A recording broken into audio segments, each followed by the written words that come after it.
जय सिया राम। भागवत महापुराण के चौथे स्कंद में एक कथा आती है कि अंग नाम के एक राजा थे जिनकी सुनीता नाम की पत्नी से वेन नाम का पुत्र उत्पन्न हुआ, जिसकी दुष्टता से दुखी होकर राजा अंग नगर छोड़कर चले गए। तब ब्राह्मणों ने माता सुनीता को बुलाकर वेन को राज्य दे दिया। मदांध वेन अभिमान से भरा हुआ वह महात्माओं का अपमान करने लगा। वेन के दुष्टाचरण को देख प्रजा को दुखी जान सब मुनि विचार करने लगे कि बड़े खेद की बात है, प्रजा को दोनों ओर से कष्ट हो रहा है। एक ओर तो चोरों का और इधर राजा का भय है। हमने विचारा था कि संगति पाएगा तो अच्छा हो जाएगा, सो अब यही प्रजा का नाश करना चाहता है। चलो समझा दें। जो समझाने पर भी वह कहना नहीं मानेगा तो तेज के प्रभाव से जला देवेंगे। इस प्रकार विचार कर क्रोध को छिपा लोग राजा वेन को नीति भरे वचनों से समझाने लगे।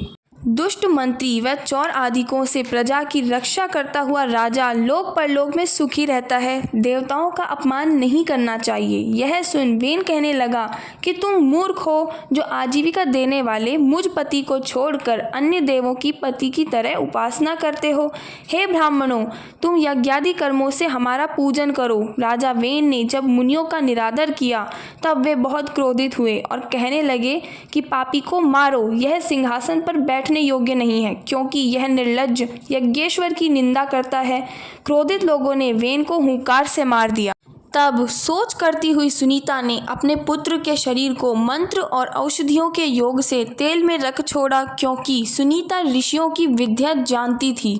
एक दिन मुनियों ने विचार किया कि राजा के न होने से चोरों द्वारा उपद्रव तो नहीं हो जाएगा। ऋषि लोग विचार कर आए और मरे हुए वेन की भुजा को मथने लगे। तब उसमें से स्त्री पुरुष का जोड़ा उत्पन्न हुआ। उसको देख ऋषि उसको भगवान की कला जान प्रसन्न हो कहने लगे, यह पुरुष भगवान की कला से उत्पन्न हुआ और यह कन्या लक्ष्मी की कला से हुई है। यह पुरुष आदि राजा पृथु नाम से प्रसिद्ध होवेगा और यह देवी वरोरहा अर्ची पृथु राजा की पत्नी होगी। ब्राह्मण उनकी प्रशंसा करने लगे, गंधर्व उनका गान करने लगे। जय सिया राम।